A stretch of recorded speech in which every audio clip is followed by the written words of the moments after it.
Hi, fans of high-quality entertainment. So I have a few things to talk about, and I'll leave the Monkees subject matter at the end of this video, the main subject of the video. But there's just other things I'd like to talk about first.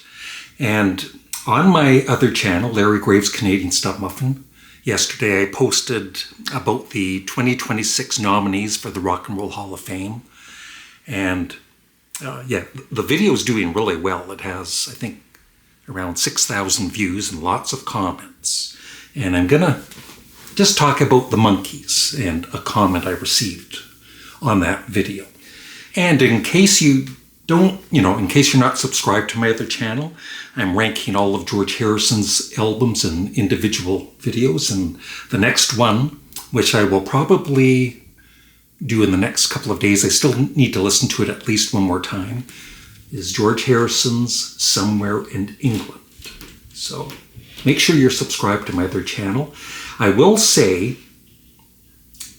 my thoughts on this have become a little more positive with further listens, but definitely not going to be one of the highly ranked albums, at least at the moment.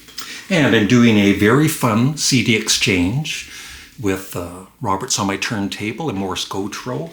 I gave Morris Ween the Mollusk, just for him to listen to on Spotify.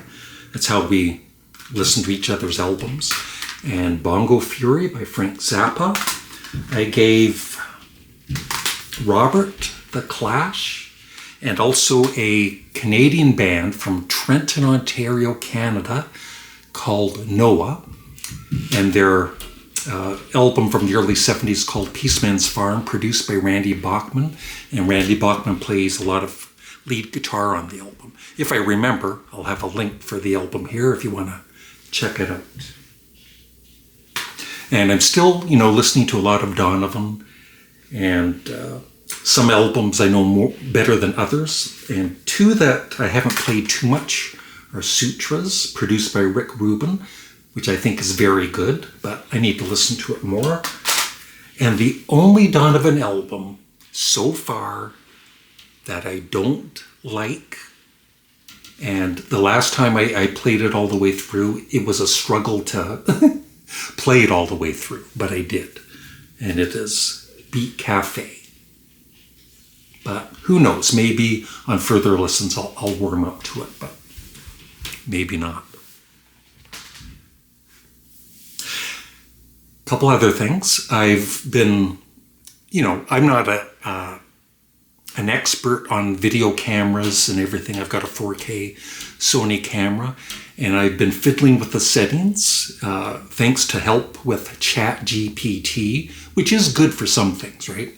And so let me know if the quality is any better. I think it is myself, but you can disagree. It's okay. And one other thing before we get to the Monkees, sometimes I do product reviews. People send me products that, I'm interested in. And a company sent me this.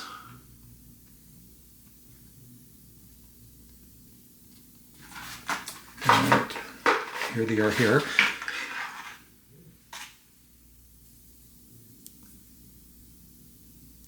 And I haven't really listened to them very much yet, but so far I'm not impressed.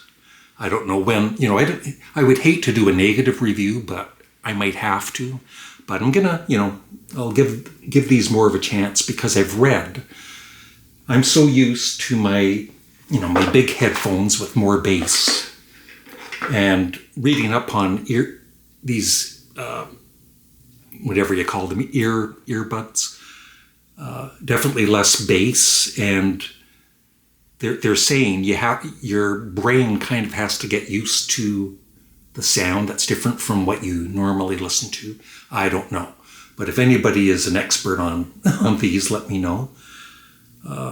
I wrote to the company like 3-4 days ago asking for links for this, but they haven't responded yet, so I'm in no hurry to review them yet, but I will. at some point. So I've been a fan of the Monkees ever since the mid-60s, with the TV show and their first album, which is this one. And I've got a 5 CD set of their early albums. And I've also got a 2 CD greatest hits with so many great hits. Last Train to Clarksville, Take a Giant Step, Papa Jean Blues, I'm a Believer, Sweet Young Thing, one of my favorites. A Little Bit Me, A Little Bit You, and it just goes on, right? And so with my video on the Rock and Roll Hall of Fame, I feel, and so do others, many others, the Monkees should have been nominated by now. They never have been.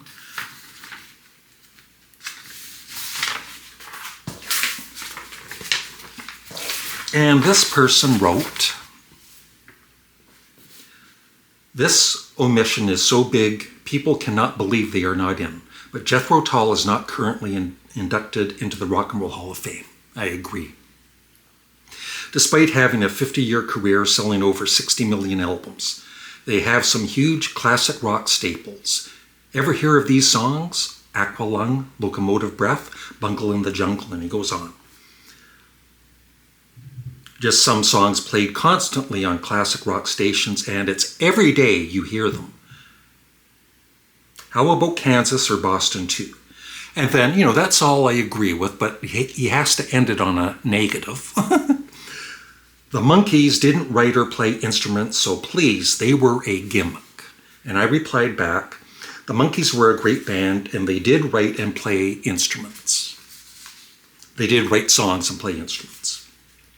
And Ernest, one of my viewers, Ernest Cruz or Cruz 6316, just so you know, the Monkees used the exact same session players on their recordings as Hall of Fame members, the Byrds, the Beach Boys, and Elvis Presley, as well as non-members, the Partridge Family, and Paul Revere and the Raiders. They all used the Wrecking Crew, and some members of the Wrecking Crew are in the Hall of Fame themselves, such as Hal Blaine.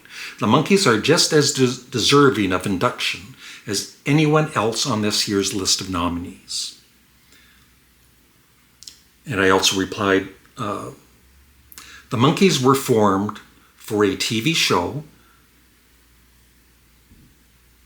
Yeah, and then this person replied to him, the Monkees were formed for a TV show. Used songwriters Boyce and Hart, Last Train to Clarksville, I'm Not Your Stepping Stone, theme from the Monkees, I Want to Be Free, and Valerie. Neil Diamond, I'm a Believer, A Little Bit Me, A Little Bit You. Goffin and King, Pleasant Valley Sunday, Take a Giant Step. And then he went on. And then somebody else wrote Stocks Go Upward 5922.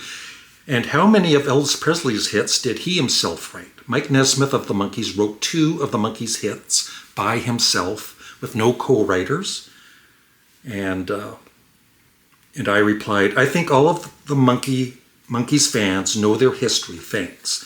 Like I said, they also wrote their own songs and played on their albums. Yes, they started as a manufactured television band, but ended up being a real band in time. All 4 members are very talented. And, I could go on and on. Michael Nesmith and Peter Tork were excellent musicians. Mickey Dolenz is an excellent singer, maybe not a great drummer, but he could drum. He learned to drum. And he wrote songs for the Monkees. All of them wrote some songs for the Monkees. And so it's just, the disrespect that the Monkees get from some music fans, kind of snobby, right? They're not a real band, but, well, I'm sorry, but they were. By the, later on in the 60s, they were playing live, and Jimi Hendrix opening for them for a few shows. So yeah, just, the Monkees deserve so much respect for what they've done. Just so many great songs. I don't care who wrote the songs. The Monkees should be in the Rock and Roll Hall of Fame. And sadly, there's only one member alive now. So it would be nice if they were at least nominated while, Mickey Dolenz is alive and kicking, hopefully for a few years.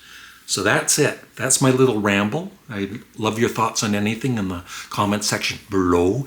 If you haven't checked out my rock and roll nominees video, it'll be here somewhere. Please check it out and leave your thoughts. And that is it. Have a great day. Goodbye.